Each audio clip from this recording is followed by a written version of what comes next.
Asia के सबसे लंबे आदमी साथी धर्मेंद्र सिंह जी अपने यही नारायणपुर के रहने वाले हैं। इनको माननीय मुख्यमंत्री अखिलेश यादव जी से साथी है, पहली बार मुख्यमंत्री आवास पे इनको ले जाकर के मिलाने का काम हम लोगों ने किया था।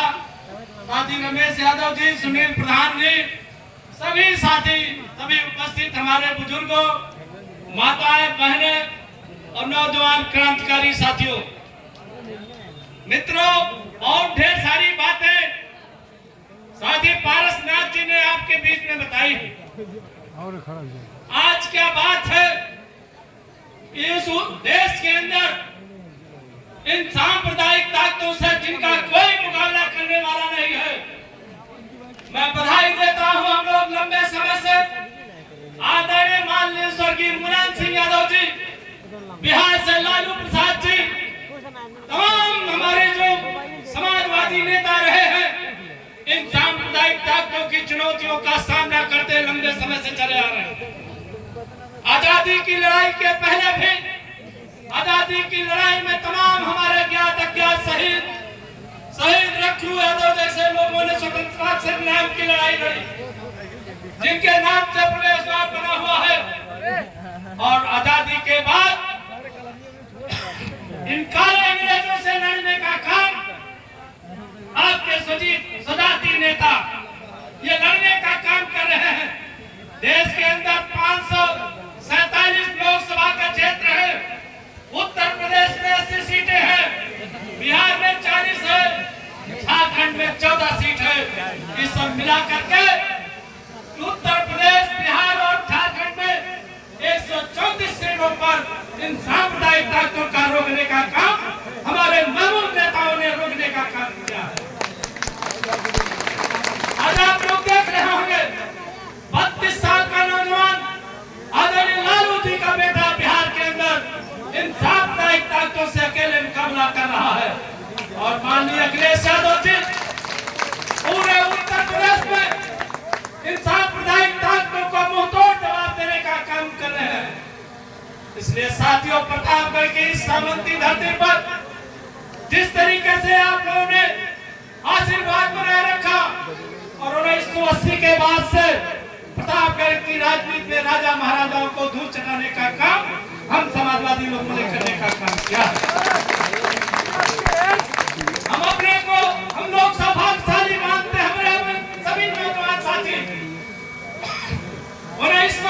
2012 में सदर की विधानसभा सीट पर जहां पर कोई टिकट मांगने की हिम्मत नहीं करता था, टिकट मिला, आपका आशीर्वाद मिला और आपने जो इतिहास कायम करने का काम किया है। मजबूरी में भारतीय जनता पार्टी जैसी पार्टी यहां से पिछड़े वर्ग के लोगों को लड़ाने का काम कर रही है। हमारी आपकी जो सामाजिक एकता है, उस जो सामाजिक एकता को तोड़ने का काम हम पिछड़े वर्ग के लोगों को लड़ा करके इन सांप्रदायिक ताकतों ने हमारा जो सौहार्द बिगाड़ने का काम किया है। मगर मैं बधाई देता हूं माननीय अखिलेश यादव जी को, जिन्होंने एसपी सिंह पटेल को यहाँ लोकसभा का प्रत्याशी बनाया है। उन सांप्रदायिक ताकतों को हम लोग जवाब देने के लिए आज तत्पर है और एसपी सिंह पटेल को यहाँ से जिता करके भेज करके जो सांप्रदायिक ताकतों ने हमारे बीच में ये दुष्प्रचार किया था कि समाजवादी सरकार में सारा काम यादव और मुसलमान का होता है, हम एसपी सिंह पटेल को जिता करके प्रतापगढ़ से सांसद बना करके उस खाई को बेचने का काम करेंगे। हमको थोड़ा सा पीछे जाकर के साथियों विचार भी करना पड़ेगा। ऐसे समय में खास करके हमारे स्वजाति बंधुओं की जिम्मेदारी कुछ ज्यादा बढ़ जाती है। जब हमारी एकता को तोड़ने का कोशिश हो रही है, पीडीए के नाम पर आदरणीय अखिलेश यादव जी ने जो एकता को बनाने का काम किया है, हम लोगों को भी उसको सजाने का काम करना चाहिए। आने वाले समय में 2027 में उत्तर प्रदेश में चुनाव होगा। साथियों, हम आपको विश्वास दिलाना चाहते हैं, हिंदुस्तान के अंदर एक परिवर्तन की लहर चल रही है। जैसे 1977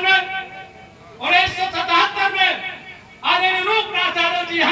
चुनाव जीत करके गए थे और जनता दल के नाम पर अभय प्रताप सिंह चुनाव जीते थे, उसी तरीके की लहर इस बार उत्तर प्रदेश के अंदर, पूरे देश के अंदर है, जो परिवर्तन करना चाहते हैं और परिवर्तन करके एसपी सिंह पटेल को लोकसभा का सांसद बनाने का काम करिए मित्रों। ऐसे में अगर परिवर्तन होता है देश के अंदर, आप जान लीजिए उत्तर प्रदेश की सरकार 6 महीने के अंदर यहाँ पर पूरा चुनाव होगा और योगी और मोदी को देश से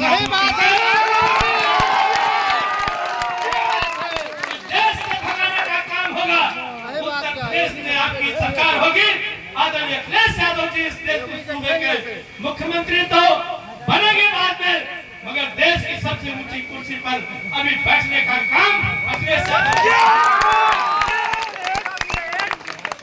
साथियों, बहुत से साथियों को हमारे लाठियां खानी पड़ रही है, फर्जी मुकदमों में जेल जाना पड़ रहा है, हमारा जिला अध्यक्ष जेल में है, तमाम साथियों पर फर्जी मुकदमे कायम हो रहे हैं, मगर हमको आपको इससे डरना नहीं है। आज परिवर्तन के इस दौर में हमको आपको सुनाई के काम तक पहुंचाना है। जिंदा भैया जिंदाबाद, जिंदाबाद भैया का जिंदाबाद, जिंदाबाद। साथियों, ये लड़ाई हम लड़ने आ रहे हैं, हम लड़ भी रहे हैं, मगर साथ साथ एक बात हमको कहने में कोशिश हम अगर कृष्ण के वंशज मानते हैं, संपूर्ण आर्यावर्त में हमारा राज्य था, कुछ कमियां हुई जिसके कारण हमारा राज्य चला गया, उन कमियों को सुधारने की जरूरत है। राष्ट्रीय यज्ञ में, युधिष्ठिर के राष्ट्रीय यज्ञ में अग्र पूजा की बात व्यास जी से बड़ा कोई ऋषि नहीं था, मगर उस समय अग्र पूजा में कृष्ण का नाम प्रस्तावित किया गया था। हम उस खानदान के उस वंशज के हैं जिसकी हमारी आज हम कहीं न कहीं कमियां हैं। आज हम इन कमियों को जो भूल हुई है उसको सुधारने का काम भी हमको आपको करना पड़ेगा। और जो आडंबर है, ये जो ब्राह्मणवाद है, जो इसमें हमको आपको गलत तरीके से गुमराह करने की कोशिश करते हैं, धर्म को राजनीति से जोड़ करके हमारे बच्चों को कांवड़िया के नाम पर बहकाने का काम करते हैं, तो किसी ने ये भी कहा है मित्रों कि हमारी कर्म ही पूजा है।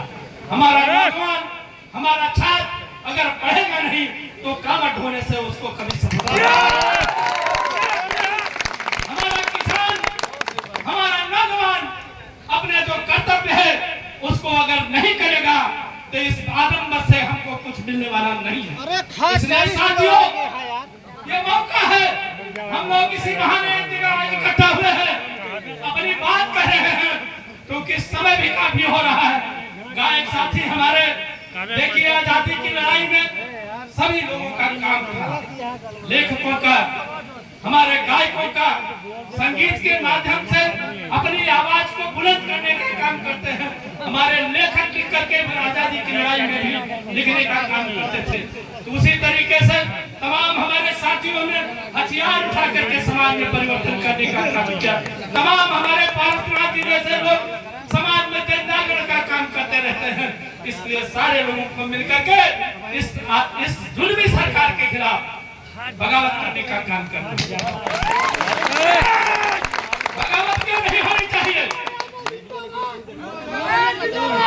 पूरी दुनिया के सामने इस देश का सबसे प्रधानमंत्री ने इस देश की गौरवशाली इतिहास को, परंपरा को दूषित करने का काम। वोट मांगा इसने 2014 में कि हिंदू के नाम पर कि हम मोदी जी आएंगे, सारे मुसलमानों को भगा देंगे, ये घर और जमीनें जो है ये सब आपका हो जाएगा। क्या कीजिए, काला धन जो विदेशों में है, मुलायम सिंह का है, लालू का है, सब उसको निकाल करके ले आएंगे, जनता के बीच में बांटेंगे, सबके खाते में 15 लाख आएगा। 15 लाख किसी के खाते में है? 15 नौजवानों को 2 करोड़ नौजवानों को रोजगार देने की बात किया। 69,000 हमारे जो बच्चे पढ़े लिखे हैं, 69,000 शिक्षक भर्ती में कितना बड़ा घोटाला हो गया। हमारे बच्चों को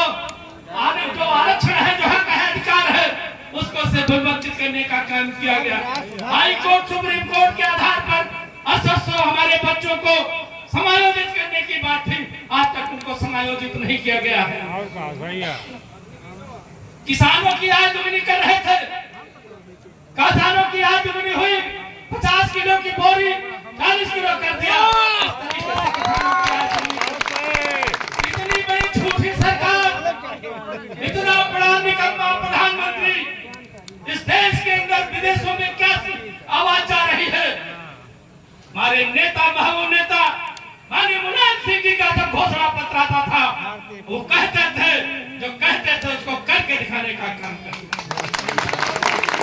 हम लोग समाजवादी पार्टी ने और नेता माननीय नेताजी के नेतृत्व में काम करने वाले लोग हैं, जिसकी कथनी और करने में कभी कोई अंतर नहीं रहा। अगर उन्होंने कहा कि किसानों का 10,000 का कर्जा माफ होगा, तो 10,000 का कर्जा माफ करके दिखाने का काम। उन्होंने कहा कि चुंगी नहीं लगेगी, तहबदारी नहीं लगेगी, पुल का टैक्स नहीं लगेगा, साइकिल का टैक्स नहीं लगेगा, गरीबों को किसानों को खाद और बिजली समय से दे करके उनको आगे बढ़ाने का काम समाजवादी सरकार ने हुआ।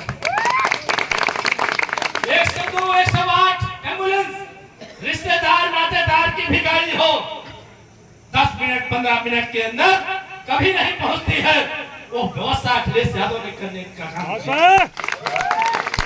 बेटियों को पढ़ने के लिए व्यवस्था किया। हमारे बुजुर्ग बेटियों को दबा करके रखते थे, मगर माननीय मुलायम सिंह और अखिलेश यादव जी ने उन बेटियों के लिए हमारी बेटी उनका कल उनके नाम से योजना चला करके बेटियों को 30,000 रुपया दे करके उसमें आगे बढ़ाने का काम किया। समाज के हर को जो कमजोर थे, बीमार थे, लाचार थे, पढ़े बेटियां, समाजवादी पेंशन दे करके उन निराश्रित महिलाओं को 55 लाख लोगों को पेंशन देने का काम समाजवादी सरकार ने हुआ। 18 लाख लैपटॉप बांटे गए। जो गरीब के बच्चे लैपटॉप नहीं देख पाते थे, उन बच्चों को लैपटॉप देने का काम हुआ। दुनिया से जोड़ने का काम किया गया। इस बार जो भी हुआ है, हमारे लोग भाग गए। 1,72,000 शिक्षा मित्रों को नियमित अध्यापक बनाने का काम समाजवादी सरकार ने हुआ। उन अध्यापकों को, नियमित अध्यापकों को हटा करके उनको जो है 10,000 रुपया महीने देने का काम हो रहा है। ये कल्याणकारी सरकार नहीं है मित्रों, जनता की सरकार, जनता की चुनी हुई सरकार अपने किसानों को 1.5 साल मजबूर किया रहने के लिए। आंदोलन में कीले बिछाई, बड़े बड़े बुलडोजर लगा के रोकने का काम हुआ। लगभग 1,000 किसान शहीद हो गए। हम बधाई देना चाहते हैं उन किसानों को और किसान नेताओं को जिन्होंने अपनी मांग मनवा लिया, मगर आज तक कोई एमएसपी देने का काम इस सरकार ने बताया। ये सरकार इस तरीके की सरकार है, जुल्म करने वाली सरकार है। हम अपने बीच में है। अदालत का आदेश, देश के चलाने के लिए 3 संस्थाएं हैं, कार्यपालिका, 2 शासकीय और न्यायपालिका। अतीक अहमद और उनके भाई 5 बार के विधायक, अशरफ 1 बार के विधायक, उनको जो है सुप्रीम कोर्ट तक अदालत में गुहार लगाते रहे, पुलिस की कस्टडी में उनकी हत्या कर दी। ये सरकार है, जेल में डाल करके उनको जहर दे करके मुख्तार अंसारी को मारा जा रहा है। ये हिटलरशाही जो है, हम लोगों ने इतिहास में पढ़ा था, मगर इस देश के अंदर हिटलरशाही देख रहे हैं। ये देश महात्मा गांधी का है, डॉक्टर लोहिया का है, डॉक्टर अम्बेडकर का है, सरदार पटेल का है। क्या इन्होंने ये रास्ता देखा था? गुजरात से महात्मा गांधी और सरदार पटेल निकले, जिन्होंने पूरी दुनिया को सत्य और अहिंसा का नारा दिया, और उसी गुजरात प्रदेश से 2 लोग निकले हैं जिनका झूठ बोलना और हत्या करना, लोगों की हत्या कराना, ये काम रहा है। इस तरीके से देश चलेगा। आज देश के सामने 2 सवाल है। महात्मा गांधी के रास्ते पर देश चलेगा कि गांधी जी की हत्या करने वाले लोगों के रास्ते पर देश चलेगा? ये सवाल है नौजवानों। हम लोग तो अपनी आजादी को लेकर के यहाँ तक आ गए, मगर आने वाले समय में हमारा जो संविधान है, जो देश को चलाने का है, जो दस्तावेज लिख करके रखा गया है, उस दस्तावेज में आजादी की लड़ाई के समय में 2 साल 11 महीने 18 दिन में वो दस्तावेज विश्व के सभी देशों के संविधानों का लेके उस पर उस समय को छीनना चाहते थे। आज के लोग बैठे हो जानते हैं कि 1980 के 4 पर बैठ पाता। बधाई देता हूं पार्टी को मुख्यमंत्री बनने के बाद लोगों को खुद ही ऊंचे कर रहा है वो राह कहीं बना हो जाए इस बात को आप लोग उतारना आने वाली 25 तारीख को वापस करनी आप लोग भी चुप है सुनो